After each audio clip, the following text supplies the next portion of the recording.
No ar, o programa Você Melhor, com Gui Moreira. Bom dia, começa agora o Você Melhor comigo, Gui Moreira, aqui na tela do SCC-SBT, o seu programa de saúde e bem-estar com a participação dos grandes especialistas. Obrigado pela audiência em todo o estado de Santa Catarina. Estamos também em tempo real pela internet. Veja os destaques do programa de hoje. Ansiedade e comprometimento da autoestima é o que a calvície feminina pode provocar nas mulheres que enfrentam o problema. Mas saiba que existe tratamento. Veja com a dermatologista doutora Rafaela Ludwig Lemico. Artrose. Entenda mais sobre essa condição que pode acometer qualquer pessoa com desgaste na cartilagem que reveste as articulações. Veja com o médico ortopedista Dr. Pedro Luz.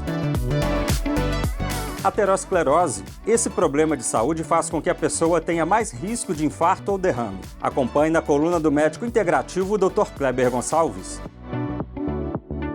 Obesidade. A doença crônica afeta milhões de pessoas e exige tratamento contínuo e multidisciplinar. O médico Tauan Santos, especialista em emagrecimento, traz informações importantes. Excesso de pele das pálpebras. Para muitas pessoas, um incômodo, mas que pode ser corrigido por meio da cirurgia de blefaroplastia. O médico cirurgião plástico Dr. Fernando Cooper explica o procedimento. Você conhece o método Lift Skin? É um tratamento que promove o rejuvenescimento facial. A especialista doutora Franciele Freitas fala como é a técnica. Micropigmentação. A técnica melhora a aparência das sobrancelhas e lábios, assim como o realce dos olhos. Veja com a especialista em micropigmentação, Mônica Páscoa. Festas personalizadas com uma experiência única num evento exclusivo. É o que tem sido visto nos eventos para celebrar os casamentos. A produtora e assessora de eventos, Vanessa Ribeiro, mostra as novidades. Confira como prevenir o câncer de pele com a médica dermatologista doutora Paula Yumi. Entenda quando é indicado o teste genético para o câncer de mama com a médica mastologista doutora Mila Miranda. Tudo isso você acompanha agora no Você Melhor SC.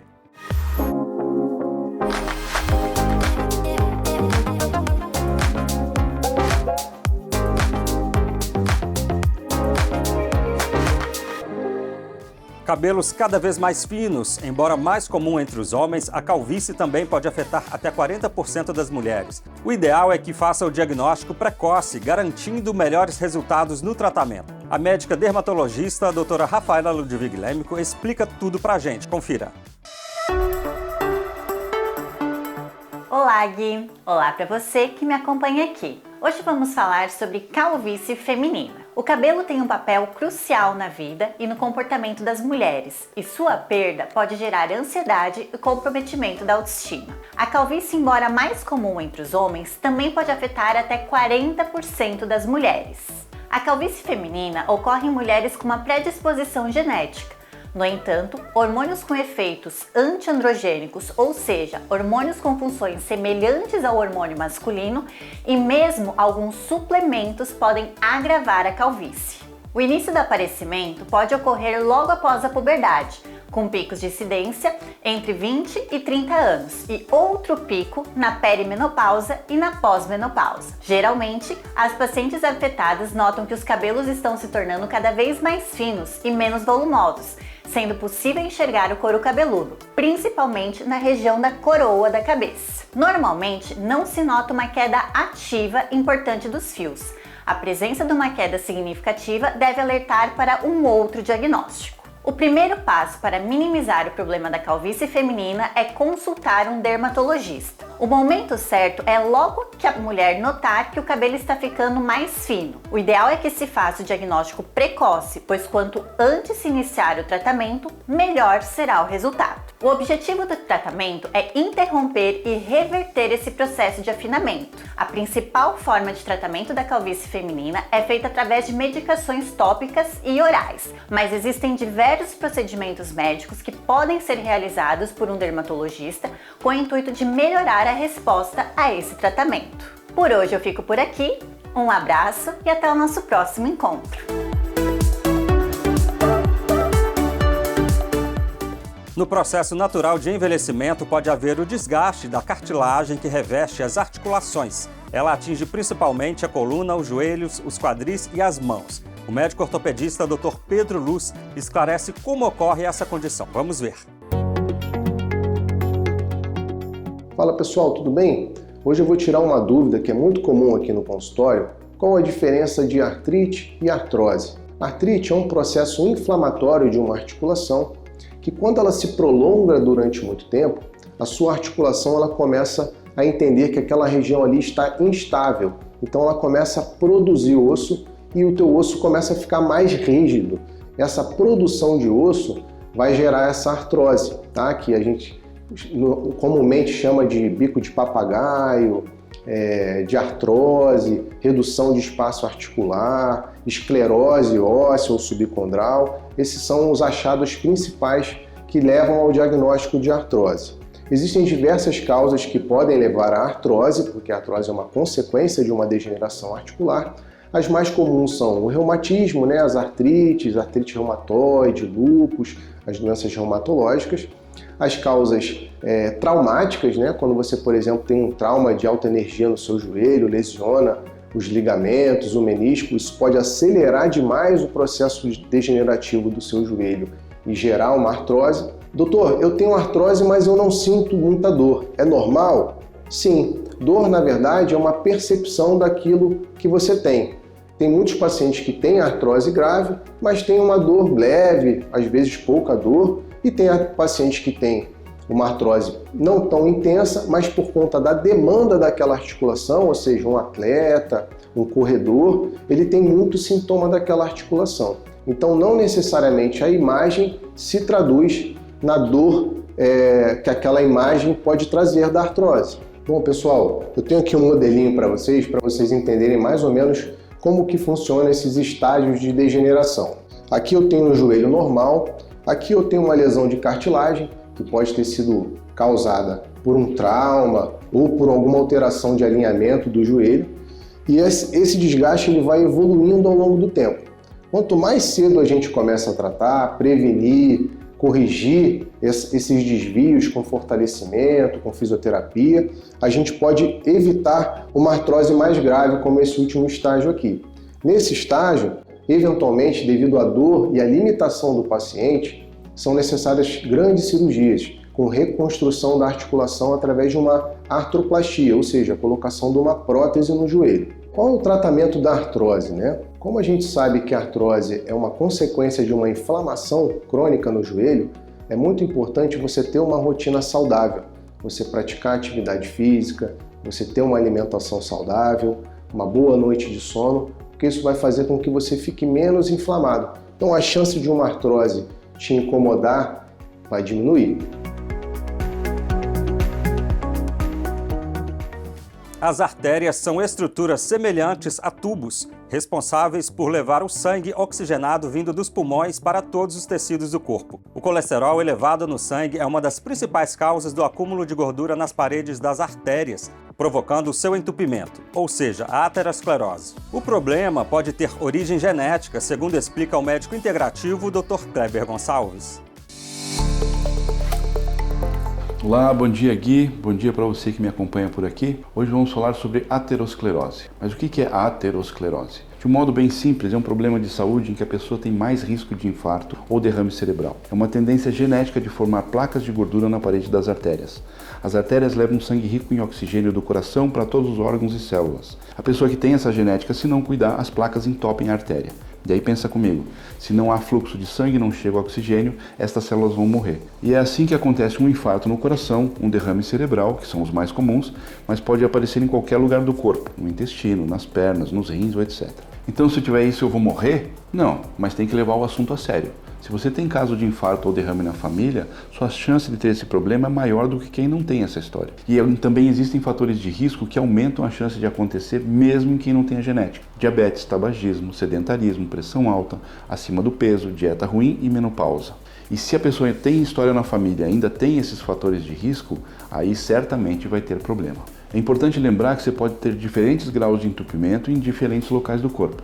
Tá, mas o que a gente tem que fazer? Então, primeiro a gente tem que entender se isso está mesmo acontecendo com você, aonde está e em que grau está. tá? Porque disso vai depender o tratamento. Pode ser que o tratamento seja clínico, tomando remédio, pode ser que seja cirúrgico, no caso do coração é a cirurgia de revascularização, que é conhecida como ponte de safena, né? Ou então uma colocação de um stent na artéria, que é o tal da molinha, né? Ou talvez o seu tratamento seja somente preventivo. O importante é investigar logo para evitar problemas no futuro. Espero que tenha ficado claro. Para tirar dúvidas, basta me procurar no Instagram. Hoje eu fico por aqui. Um abraço e até nosso próximo encontro.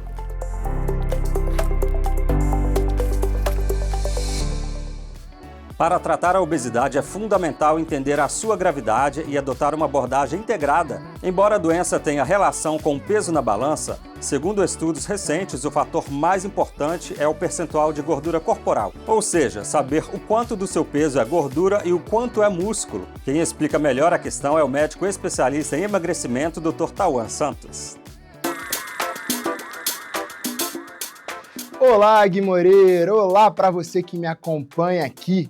Hoje vamos falar sobre o excesso de peso, mais especificamente sobre a obesidade. Muitas vezes ela é vista apenas como uma questão estética, mas ela é muito mais do que isso. Ela é uma doença crônica, uma condição que afeta milhões de pessoas e que exige tratamento contínuo e multidisciplinar. Segundo o Atlas Mundial da Obesidade, que foi publicado no final de 2023, cerca de 5 bilhões de pessoas estarão obesas até 2035.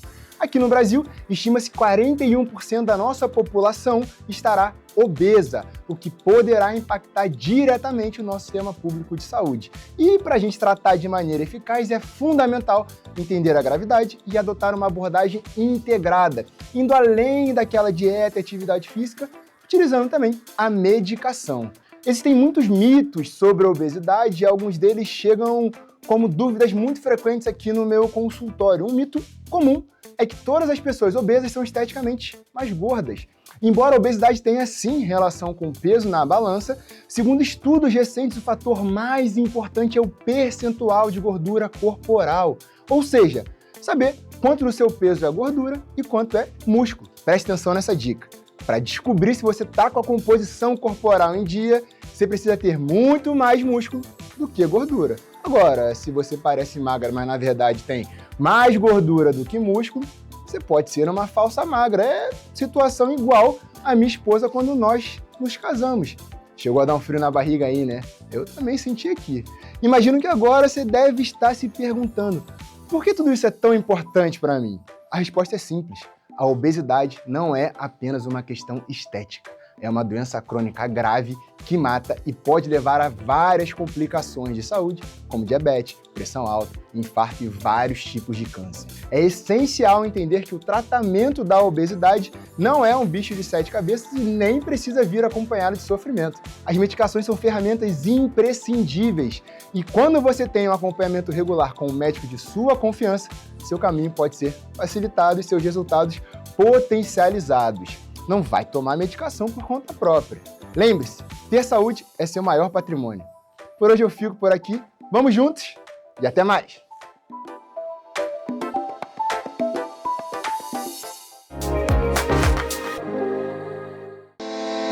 Com mais de 5 anos em Balneário Camboriú, a Clínica Orthoprime se dedica a evoluir na qualidade do atendimento, com um corpo clínico altamente qualificado, que atua em todas as especialidades da ortopedia. Consultas, procedimentos, cirurgias, microcirurgias, cirurgias minimamente invasivas e robóticas. São 11 ortopedistas que buscam sempre a evolução na ortopedia. Clínica Orthoprime.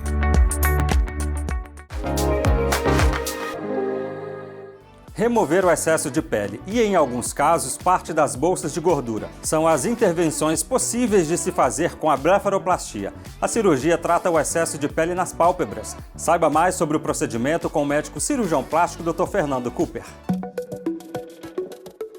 Olá, Gui Moreira. Olá para você que me acompanha aqui no programa Você Melhor. Hoje vamos falar sobre blefaroplastia, a cirurgia das pálpebras. É um procedimento cirúrgico usado para tratar o excesso de pele das pálpebras, que dão um aspecto de pálpebra caída. Nesse procedimento, o cirurgião remove o referido excesso de pele, músculo e, em alguns casos, parte das bolsas de gordura subpalpebral. A cirurgia é benéfica para quem apresenta excesso de pele nas pálpebras, incluindo bolsas palpebrais proeminentes, e experimenta dificuldades na visão devido a essa sobra. Não há uma idade específica considerada ideal para o procedimento, mas sim um momento oportuno. Para decidir pela cirurgia, avalia-se a necessidade de cada paciente e suas condições de saúde, que devem ser checadas por exames pré-operatórios, a fim de garantir o sucesso e a segurança desse procedimento. Além da questão estética, que pode afetar a autoestima de quem sofre com excesso de pele na região dos olhos, a perda da firmeza do rosto pode ter implicações na saúde ocular, como limitação da visão lateral e restrição do campo visual, afetando atividades diárias. A cirurgia também é indicada para condições médicas específicas, como a ptose palpebral. O quadro é caracterizado pela queda anormal da pálpebra superior devido a comprometimento no músculo elevador da pálpebra. Isso afeta a visão e causa fadiga ocular, podendo dificultar as atividades diárias. Quando a blefaroplastia é realizada para tratar a ptose palpebral, o objetivo principal é corrigir a posição da pálpebra superior, para restaurar uma função visual adequada e aliviar os sintomas. O paciente deve evitar atividades físicas intensas e usar óculos escuros para proteger os olhos contra a luz solar. Se houver inchaço, aplicações de compressas frias podem ajudar a reduzir o incômodo na área. A aplicação de pomadas ou colírios, quando recomendada, também é parte essencial dos cuidados pós-operatórios para otimizar a cicatrização. Por hoje eu fico por aqui. Um grande abraço e até o nosso próximo encontro. O método de rejuvenescimento facial Lift Skin pode ser feito com um conjunto de técnicas modernas. Isso inclui procedimentos como Botox Full Face, preenchimento e fios de sustentação. O objetivo é tratar os efeitos do envelhecimento. Ele é indicado para o público de 30 a 65 anos. Entenda mais com a doutora Franciele Freitas. Olá, Gui! Olá para você que acompanha o Você Melhor. Vamos falar sobre o método Lift Skin e para isso eu recebo a doutora Franciele Freitas. Seja muito bem-vinda, doutora. Muito obrigada, Tarsila. É um prazer estar aqui. E conta pra gente o que é o método Lift Skin. Então, antes de falar sobre o método, é importante a gente falar um pouquinho sobre o processo do envelhecimento, que não acontece só na pele. Ele começa nas camadas mais profundas da pele. Então, a gente vai tendo reabsorção óssea, o osso diminui, a gordura profunda que sustenta a face, ela diminui e cai, o que acaba formando o bigode chinês e aquela sensação de derretimento facial. E também temos a flacidez da pele, que é causada pela perda de colágeno que vamos tendo aí ao passar do tempo. E no método Lift Skin, eu associo técnicas que vão tratar todas essas camadas da pele. Os fios, eles vêm para sustentar aquela gordurinha que caiu. Eu faço também pontos de preenchimento em regiões com profundidade, como o bigode chinês, a linha de marionete, que é o cantinho da boca que vai caindo, a mandíbula, porque perde o contorno com o passar do tempo, e por fim o lábio, que traz uma jovialidade para o rosto. Então todos esses procedimentos associados, eles trazem um resultado fantástico de rejuvenescimento facial. Maravilha, doutora! E para quais pacientes o método é indicado? Esse método ele é indicado para pacientes a partir dos 30 anos.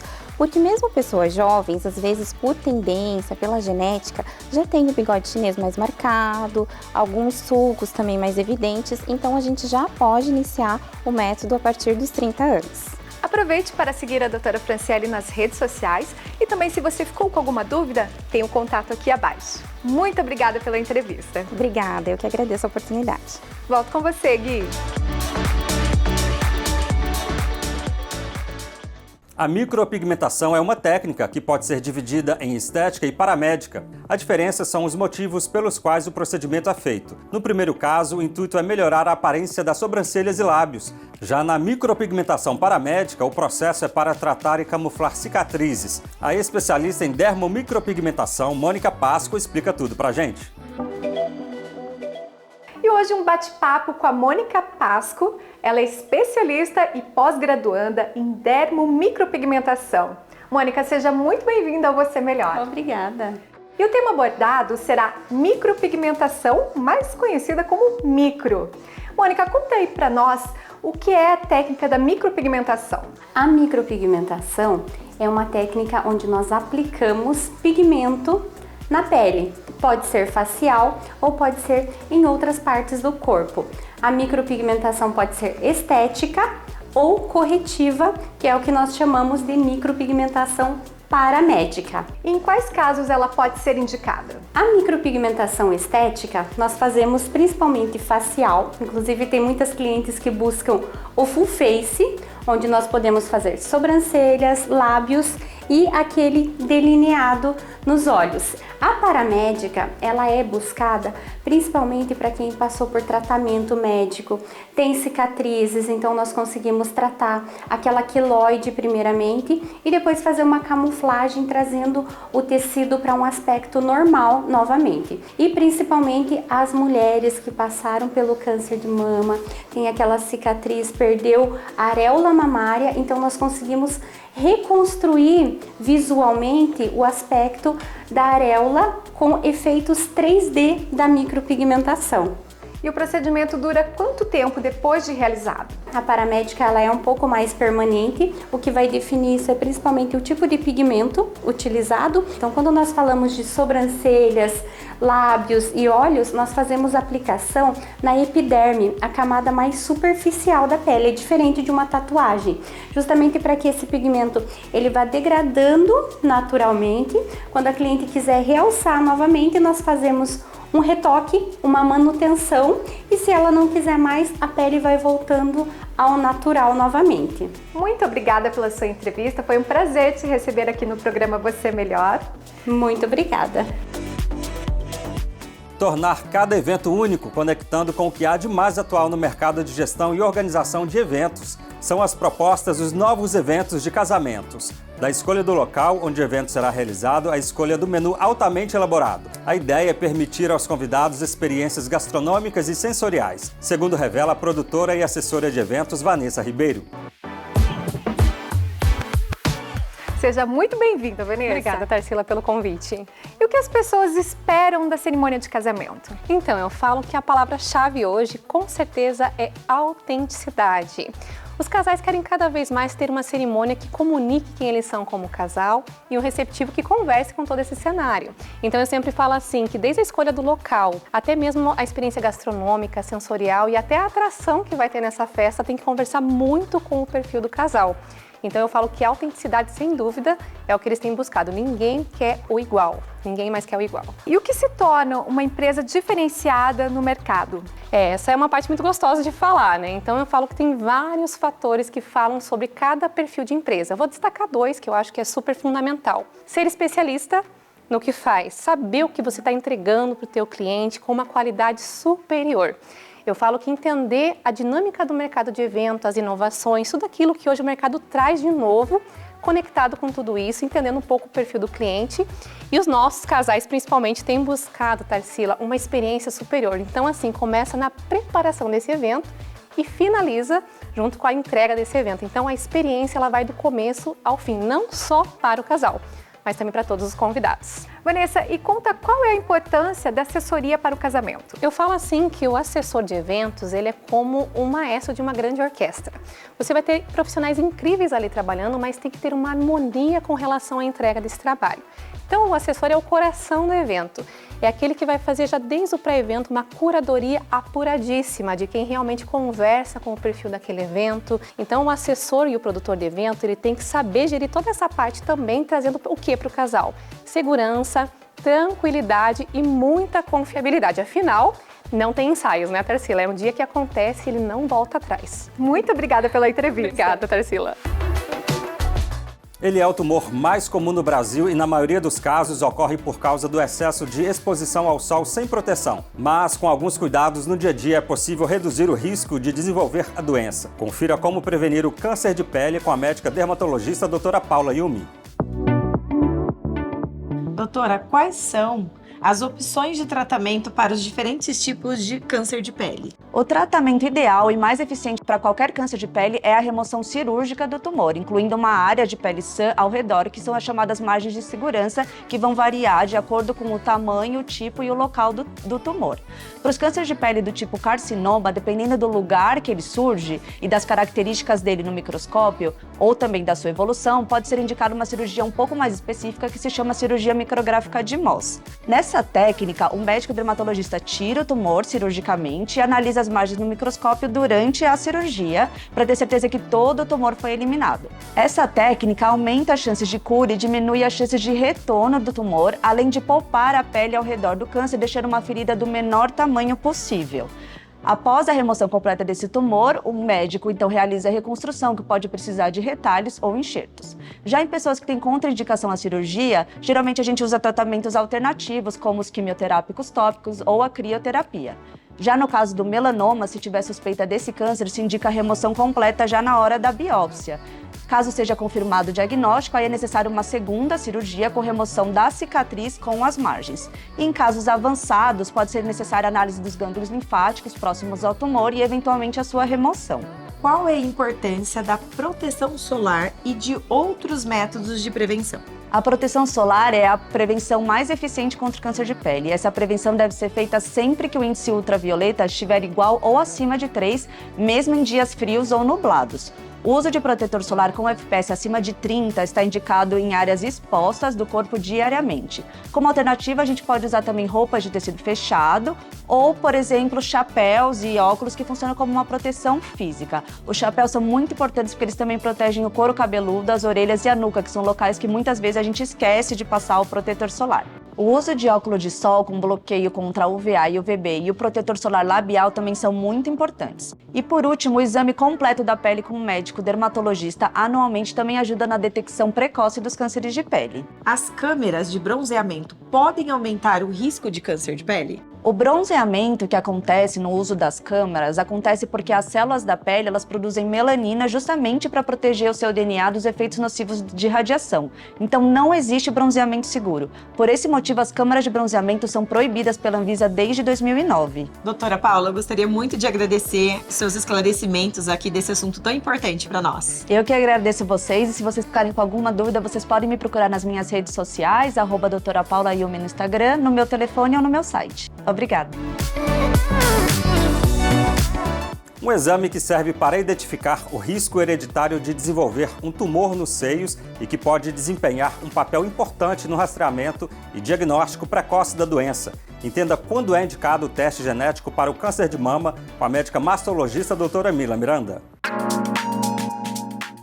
Bom dia, Gui Moreira. Tem sido cada vez mais frequente aqui no consultório a procura de pacientes com histórico de câncer de mama na família por testes genéticos, para saber se elas também poderão ter a doença. Primeiramente, o que eu costumo orientar é que é preciso ter calma. Antes de procurar e fazer qualquer teste genético, o mais importante é que seja feito um bom aconselhamento genético, ou seja, saber se realmente existe a indicação para a realização desse exame. Ter casos de câncer na família não significa necessariamente que você terá maior risco de desenvolver a doença, já que os casos de câncer hereditário representam apenas de 10 a 15% dos tumores de mama. Caso haja indicação da testagem, é fundamental saber a sua história de vida, antecedentes completos, para definir qual familiar mais indicado para a realização do teste. Além disso, o aconselhamento genético vai contribuir para um melhor entendimento dos possíveis resultados e das implicações desses resultados na sua vida. Se você está preocupado com esse tema, é importante que vá a uma consulta com um mastologista de confiança, idealmente a partir dos 25 anos, para avaliar o seu risco pessoal. A partir dessa avaliação inicial, costumamos traçar os próximos passos, tanto em medidas de estilo de vida que já podem ser tomadas a partir do dia seguinte, quanto a necessidade de exames de rotina, rastreamento especial ou mesmo a realização de consulta com geneticista, além da realização de testes genéticos para você e ou seus familiares. De forma geral, os testes mais recomendados são os que chamamos de painéis de câncer hereditário, que são exames de custo mais elevado, que apresentam muitos estudos científicos em andamento sobre aplicabilidade e elegibilidade dos mesmos. Não saia fazendo qualquer exame sem orientação por aí. Procure médicos de confiança para ter ao seu lado e cuidar da sua saúde. Um bom final de semana a todos. Tchau, tchau! O Você Melhor SC de hoje vai ficando por aqui. Obrigado pela sua companhia e audiência em todo o estado de Santa Catarina. Conheça a Elevar Italínia, móveis planejados com exclusividade. Siga no Instagram. Acompanhe as nossas edições em Minas Gerais, Paraná e São Paulo. Para rever, escaneie o QR Code que está aqui na tela. Você Melhor, os grandes especialistas passam por aqui. Ótimo fim de semana. Nos vemos no próximo domingo aqui na tela do SCC SBT. Até lá!